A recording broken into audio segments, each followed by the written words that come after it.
Why are exploding pagers causing chaos in Lebanon and Syria?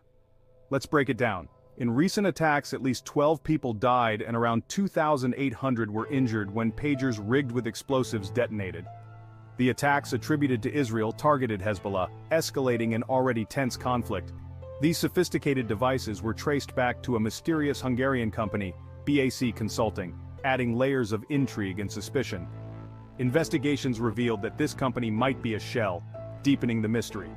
Despite the devastating impact, Hezbollah vowed further attacks, keeping the cycle of violence spinning. This incident starkly showcases how communication devices can be weaponized, raising grave concerns about future escalations in this volatile region. Stay informed, stay aware. This is far from over.